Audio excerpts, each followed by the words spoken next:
نحمدہ و نصلی علی رسولہ الکریم۔ بسم اللہ الرحمن الرحیم۔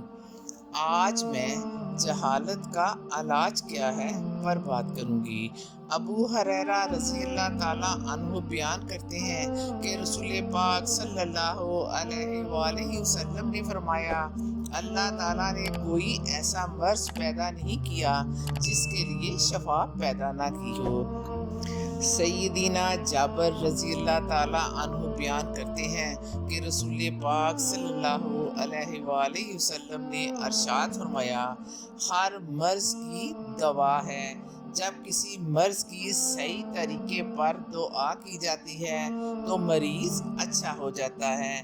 سیدنا اسامہ بن شریک رضی اللہ تعالیٰ عنہ بیان کرتے ہیں کہ رسول پاک صلی اللہ علیہ وآلہ وسلم نے ارشاد فرمایا کہ اللہ تعالیٰ نے ہر بیماری کے لیے شفا، دوا اور دعا اتاری ہے۔ جاننے والا جانتا ہے، جو نہیں جانتا وہ نہیں جانتا۔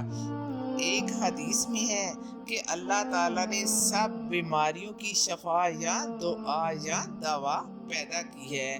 رسول پاک صلی اللہ علیہ وآلہ وسلم نے فرمایا، ایک مرض ایسا ہے جس کا کوئی علاج نہیں۔ صحابہ رضی اللہ تعالیٰ عنہ نے عرض کیا، یا رسول اللہ وہ مرض کون سا ہے؟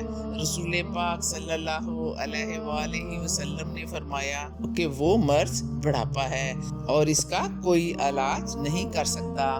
حضرت امام ابو ترمذی اس حدیث کو صحیح قرار دیتے ہیں اور یہ حدیث امراض قلب و روح، اجسام و ابدان اور اس کے علاج پر مشتمل ہے۔ رسول پاک صلی اللہ علیہ وآلہ وسلم کا ارشاد ہے، جہالت بھی ایک بیماری ہے اور اس کے لیے علماء سے دریافت کرنا ایک علاج ہے اور دوا ہے۔ سیدنا جابر بن عبداللہ بیان کرتے ہیں کہ ایک دفعہ ہم قافلے کے ساتھ سفر پر تھے۔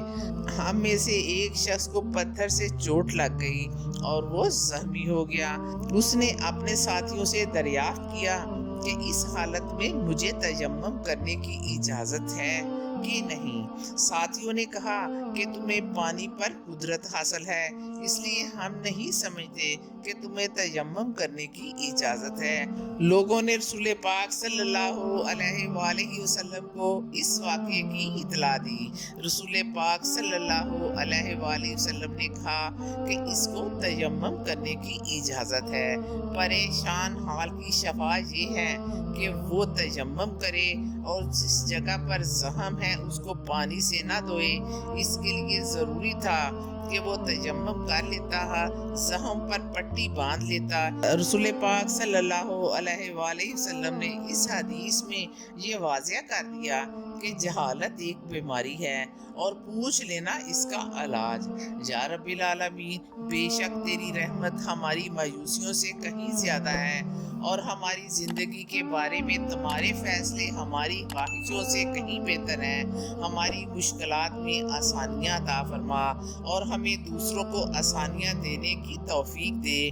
یا رب العالمین، ہم سب کو شفائے کاملہ عطا فرما، رزق حلال دے اور اس میں برکت دے، نماز پڑھنے کی توفیق دے، ماں باپ کی خدمت کرنے کی توفیق دے۔ آمین ثم آمین۔